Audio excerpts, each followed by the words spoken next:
Hey y'all, how y'all doing? I'm live here with Meko Green. Meko, say hello. Hi everyone. It's your host, Real. Another episode of Real Talk 2. I know it's been a minute, but as always, I'm always got new footage, new content. I just take a time before I give it to y'all. So we're here in one of these wonderful coffee shops here in Atlanta called 7 Coffee and Wine. And I got hot chocolate because y'all know I'm not really into coffee. And Miko, what you drinking? I have some good herbal tea. It tastes like hot Kool-Aid, by the way. I tried it, just straight like hot Kool-Aid. So what's up, Miko? Nothing. I am just happy to be here.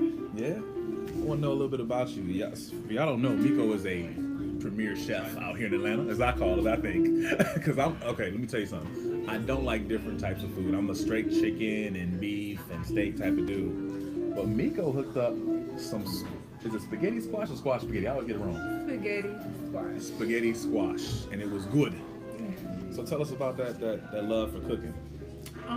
Well, first of all, I'm from Louisiana, and with that being said, obviously we're passionate about our food. I mean, anytime you hear about Louisiana, most people think of food and Mardi Gras. And voodoo. To be honest, I think of voodoo. You know, put the hex on a brother. Well, although some things may be true, voodoo is not one of them. Oh, but okay. we are really good cooks. And my style of cooking, I'm not a chef. I'm more like your grandma's Sunday dinner. Okay. You know, home cooking. Okay. So definitely, but I love to cook with love. With love, and it was made with love, y'all. I'm gonna tell y'all straight up, it tastes so good. I was amazed. I'm not even a squash type dude, but it came in this it was actually came in squash. So that right there, and she didn't even charge me for it. It was free. I got it for the free 99, so I appreciated that.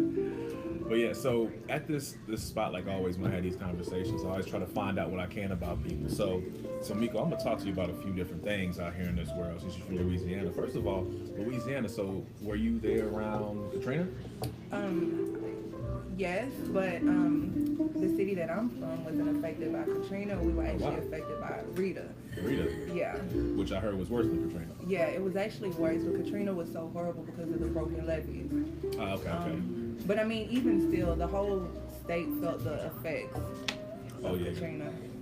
Yeah, when I was hearing about alligators in the water and all that type of stuff, that blew my mind. I'm like, whoa, that's a whole different type deal. It's one thing to be flooded, but another thing to be like, oh, it's an alligator downstairs, mommy. What should we do? I don't know what we're going to do.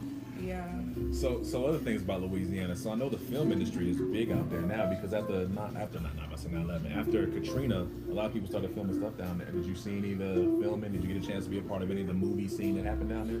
No, unfortunately, no. I'm from Lake Charles, which is 3 hours away from New Orleans, so I didn't witness any of the rebuilding or, seeing the process of New Orleans becoming great again. I didn't see that. So what brings you out here to Atlanta? Opportunities. Yes. All the pretty people out here for opportunities. All the pretty folks come to Black Hollywood, Atlanta for opportunities. So what opportunities are here for you? Honestly, my biggest thing is career wise. Okay. I love that Atlanta is known for being a land for Black entrepreneurs. Yes, it is. And we have access to so many different avenues, especially compared to Louisiana. It's really nothing. Okay. So are you making it out here? Is everything good? Yes, it's baby steps. It's a process. So I am definitely on track to reaching my goals. Can't complain. Okay, that's good. So being out here, being single, what's the dating life like? What's really happening with that? Like, how is it? Because you're very beautiful, as we can see. You have a beautiful smile. Just shoot my shot. And I'm noticing that if you're single, what's really out here for you? One thing that I'm noticing is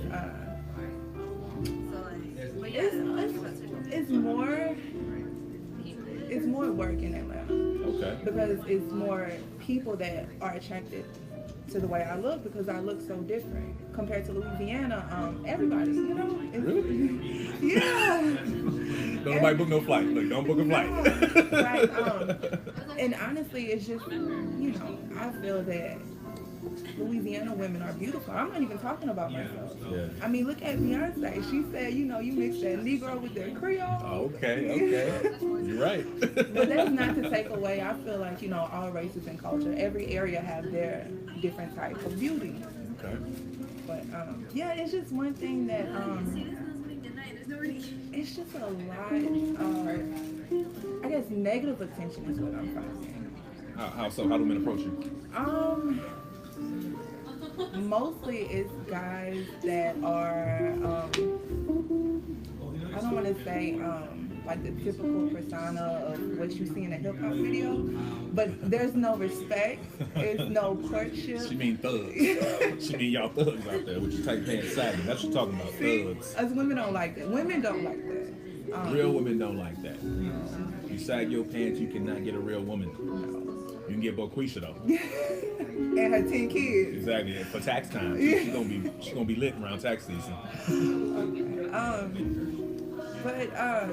Yeah, it's just a lot of guys that I would find attractive, or you know, that I would actually want to get to know, are too shy to approach me. So it's usually the guys that could care less. They're just trying to see if they have a chance. But the guys that actually would have a chance are too timid to actually say, hey, so. That sucks. Yeah, it's unfortunate. So what would be the best way to approach Meko Green? If you were in a grocery store, laundromat, probably at an outing or something like that, how would a guy approach you? How would I want him to approach? How would you want him to approach you? See, I just learned some. See, that's how learn fellas respect the game. How would you want him to approach you? I feel like first interactions are the foundation. So I would want you to approach me in an honest manner.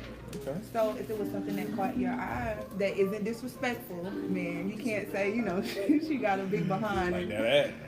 No, but a nice compliment is a nice icebreaker if it's sincere. So, Okay. you know, if you approach me, hi, I think you have a beautiful smile. What's your name? Okay. That's a nice way to get a woman's attention if you're sincere. So be 100% honest though on this one.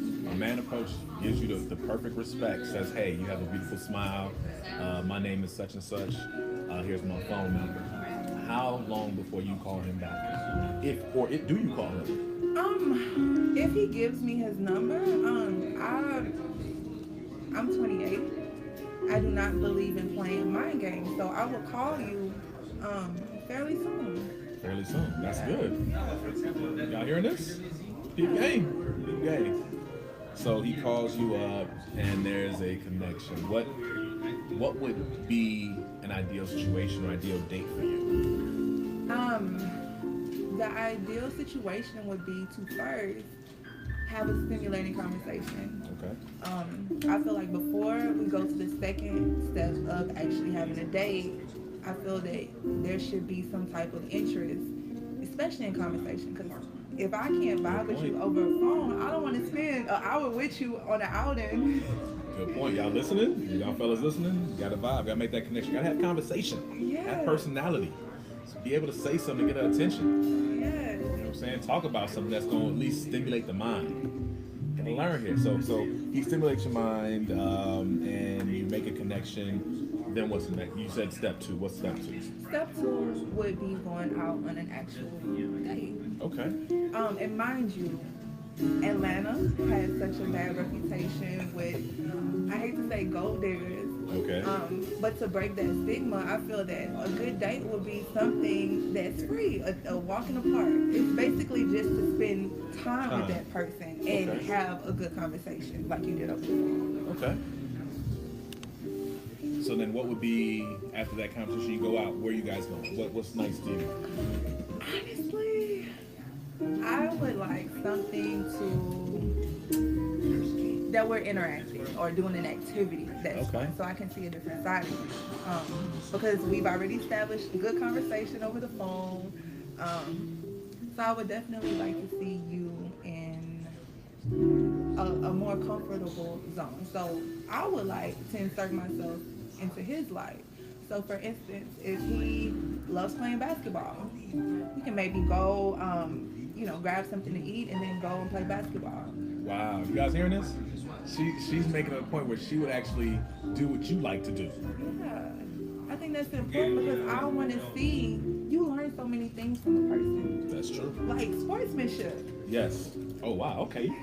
You watching how he is. So if he was a sore loser, like you watching him play basketball, and there's probably like some young kids out there playing with him, and he out there pushing them in the chest, knocking them down, dunking on these kids, and like calling them bitches and everything, and get back off the court like, hey man, you see that? You gonna be like looking at him weird, ain't you? Yeah, because I'm looking to know a person's character. That way I can predict, even though I may not know, I want to be able to predict an outcome or, how you may react in a certain situation. Okay. So if I see, for instance, he's a sore loser and he's, being all rough with these kids, the first thing I'm going to think is, he insecure somewhere down the line or something. For him to, maybe he got too much testosterone or maybe he's just not for me. And it may come out on you later. So Yeah. you're trying to protect yourself. Exactly. Okay. So we know we can get to that first date. So now I gotta know what's been your worst date since you've been here in ATL? What's been like, oh my gosh, I can't believe I went out with this dude. Like, give me one worst date and please protect the names of the guilty. We don't want to know their names because he's still out here dating. Because if he ain't get past you, he ain't get past nobody. Unless it's Boquisha and the 10 kids. But so who else is out here? What's the dude that pretty much didn't even get a chance? What he doing? Well, it wasn't totally bad, but I guess Oh no, you still talking to him? no. It was that bad. Message. Okay. I guess. He just the whole date and the whole conversation was all about him. When you're on a date, it's good and healthy to inquire about the other person. True. If it's one-sided, it's not a date, it's an interview. And Nobody likes an interview. no, so yeah, that's the worst that I can honestly say I've been on. He was a nice guy, but the fact that he was so self-centered was a turn-off. Because I'm not self-centered. Okay. That's a good point to make. Interesting enough, you said like an interview. For me, honestly, interviews are so easy. First dates are scary than interviews to me. Really? First dates are and I don't know what to do on a first date. Funny enough, because your boy is very smooth and very, calm, collected, put together. But put me on a first date, and I'm sitting there like, I don't know what to do. I'll be like, so do I high five you? Not sure. Should we just shoulder bump until we get to the car? I don't know. So I'm always at a loss. But you're right. It is like an interview. You don't want to be on an interview with somebody because that even makes it more awkward. So that date was so bad that he did everything wrong. He didn't get a second call. You didn't even string him along. You cut him short. Okay. No. But with that being said, I hate to say it, but I'll say it because it's honest. Guys have really fragile egos. Yes, we do. So, as a woman, I feel like, it's in our best interest, knowing that, to be gentle. And, I would never be rude and like, hey, I don't want to talk to you. I would just say nice, like, it was nice, thank you, I appreciate it. Is y'all hearing this? Like, she ain't even wiped up yet. Yeah? I'm just saying, she really speaking that stuff for y'all. I'm just saying, That's interesting that you believe that. So I'm guessing your thought process of dating, your thought process of companionship, it's based on your experiences. So that probably came from what, your parents? Well, I can say that. I hate to say that it's a rare thing because it's sad, but most relationships or marriages end in divorce nowadays. Yes. And I'm, blessed enough that my parents are still married, and they were married before, me and my brother were conceived. That's an old school love right there. That's back when your mama and your daddy loved each other. That's back in the day. That's that real old school love. But you know what? But with that being said, I'm not going to sit here and paint a pretty picture. Of course, they had, huge issues throughout their marriage. But the one thing that I learned is being able to work things out and knowing that love is the foundation of a relationship. Even when somebody hurts you, being able to forgive is a form of love if both parties can agree on it. So when it comes to divorce, I always got the best advice to everybody, or I should say the best quote I always say: no one gets divorced for the wrong reasons, but you get married for the wrong reasons. Yeah. That is realistically a thing that I really believe. You can get into something and not know everything, but when you get out of it, you're like, oh no, I don't want to be here. So what would you consider would be your keys to success that you feel based on your experiences and what you've gone through, that if you were to get married again, what would you want to make sure you provide and do for that brother that's going to be like, hey, I'm putting a ring on this. This girl done told me she'll go to the court with me and play basketball. You know what I'm saying? So what can a brother do to get, what would happen with you and that other guy to keep it together? Okay, well, we need to let them know that you did mention, married before. Yeah. Yes, I am divorced. I got married when I was 19, and we were married for 5 years. And Dude had a chance when she was 19, and he ain't no more. I'm just saying. But like you said, I can honestly say I got married for the wrong reasons, but I got divorced for all the right reasons. Hey, listen to your boy. I know what I'm saying. But to answer your question, I feel that obviously being married before, there's a lot of, what not to do. Okay. And I understand the importance of compromise. I understand the importance of sometimes just letting little stuff go. Okay. Like so many, I feel that there's enough big issues in a relationship in order to let the petty stuff. Just out there, you don't need to worry about it, huh? Yeah. Okay. Like if you don't want to put the cap on the toothpaste and I asked you like 30 times, I'll just do it. I'm gonna just let that slide. So I ain't got to put the cap on toothpaste? I would prefer you did, but if you didn't, You good with that? That's a small thing to a giant. Do I gotta pick up all my drawers, or can I leave just the semi-dirty drawers on the floor? But the real dirty ones I'll put in the hamper. Is that good? Like the super dirty ones I'll put in the hamper, but the semi-dirty, I just wore it that morning and I changed outfits and just changed the drawers too because they ain't match the shirts and tie. Is that good or no? I'll let you have it. You let me have? Okay. I'll let you have it. Y'all hearing this? Semi-dirty drawers, y'all can stay on the floor, fellas. I'm just saying. But listen, ladies, that's if he is taking care of everything he needs to take care of. If he's giving you the love, the attention, the time, if he's giving me what I need, then I'll do that. I will pick your dirty jobs up because that's something minor. What does Meko Green need? We want to know what you need.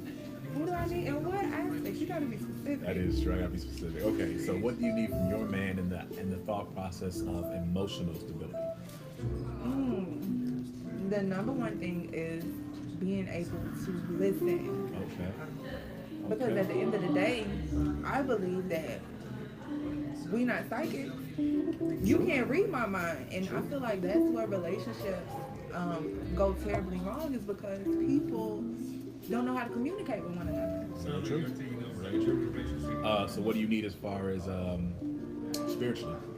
Spiritually, oh wow. Spiritually, I mean, I would want somebody to respect my spiritual beliefs. Okay. Can you elaborate a little bit more for that one? I guess, what type of faith and moral compass would you need him to have? I would like him to be able to, I don't want to say just, Christian beliefs, but, if you have any type of biblical doctrine that helps you, that holds you accountable to certain standards or morals, that is highly important for me. Regardless, me, it's the Bible for me. Some people it may be the Quran. Some people, may be some other spiritual books. So he can't quote Tupac and be spiritual at the same time. He can't be. Tupac be saying some deep stuff. Yes, he do. Hey, Machiavelli. Yes. You ain't. I'm telling you. Yes. So, I'm not even gonna knock. I'm not gonna knock a person that is on their spiritual path, as long as they have morals and they have something they stand for. I mean, I feel like we live in a world today where people lack, they don't care. There's no morals. Nah, not at all. So we know what he needs to be emotionally, spiritually, as far as faith and morally tested. So let's get to the good stuff. What about physically? Physically? Yeah, physically. Physically, what do you gotta look like? Chocolate? With a bald head? Yeah. We out there. Told you, shoot a shot. Yeah. Whoever said that Yeah, I don't know why Chocolate Brothers ever had a hard time. Opposites attract. It was tough back in the early '90s, late '80s. It was tough for a brother. Oh, but I thought Wesley Snipes had y'all on the belt. Wesley Snipes wasn't even dating sisters. He was dating Chinese women. Wesley Snipes messed all that up. Him and Halle Berry could have been some, but he screwed all that up. All that up. That Jungle Fever. I mean, that's what he was on. That movie was made for him. Yeah. But you know what? I'm saying, no disrespect, Wesley. I mean, hey, you kung fu stuff, so you gotta mess with the kung fu chicks. I understand. You know what I'm saying? But look, he said, he knows his kung fu and he like the Asian chicks. At the end of the day, it's about the compatibility. That's true. Mental compatibility. That's true too. All right, so we know what you like. So the whole thing is you're here, you're single, you're enjoying life. So what are the things you love to do down here? Like, what are the hot spots? What's happening in Atlanta that makes you just like, hey, this is a spot I want to stay? Or do you want to stay in Atlanta for the rest of your life? I can't answer that question right now. Okay. Only because I have goals that I haven't reached here yet. So until those goals are reached, then I'll be able to branch out even more. But I definitely love, I love island clubs. Okay, a little reggae. You want feeling that? You want feeling that? Look, if you're in Atlanta, definitely 426 is the best place to go and enjoy like real island hospitality. 426. Where's 426 located? I got to Stone Mountain. Okay, Stone Mountain. That's good. Yeah. When we going? We going soon. Okay. And I hope you're ready because we gonna dance all night. Don't play with a brother. I still got it. You know what I'm saying? I do my little. I got a mean two-step, but when it's called upon, I can bend these knees and do something. I'm just saying. Okay. And you are Jamaican, so. I am. I got it in me. So ducty wine, I lick a bit. Just a little bit. But yeah, so you go to reggae clubs, you enjoy that vibe. What about food wise? Being a chef and everything, what's your food vibe out here? What's the journey like for you, food wise? Man, honestly, I just have an open palate to just want to try any and everything that is kosher because I only eat kosher meals. But definitely, I love Mediterranean food. Okay. And especially, from Louisiana, all we have is Louisiana style Cajun Creole food. Yeah. So I love being able to experience, like Mediterranean. Of course, had my first taste of jerk chicken. In Georgia. But you get to taste so many different cultures. In Georgia, there's so many Jamaican restaurants out here. I'm overwhelmed. I think my first week here, I went to 7. And I wasn't done. That was like, I still have like so many other restaurants to hit non-stop. And if it ain't a Jamaican restaurant, it's like an island restaurant where they still make Jamaican food. It's so weird when you walk to a restaurant that's supposed to be like Jamaican themed, and it's like a Chinese lady in the front or something, or it's like an American dude serving you up. He's like, oh yeah, you want some plantains? Like, what? I want some plantains. But whatever. You get used to it. So it is a lot of Jamaican restaurants down here. The culture is so intertwined in Atlanta. It's crazy. You can go to different restaurants all over the place. You can find a place that serves wings and hamburgers and fried rice, and they think it's okay. But it's okay down here to serve wings, fried rice, and hamburgers in the same exact spot. But that's a whole nother journey we'll talk about food-wise when I can get Meko Green to come back and we do like a little food, type of thing in a restaurant. So this is Meko Green, y'all. I want y'all to get a chance to meet her, know her, and see how fabulous she is, because I think she was. That's why I wanted her on.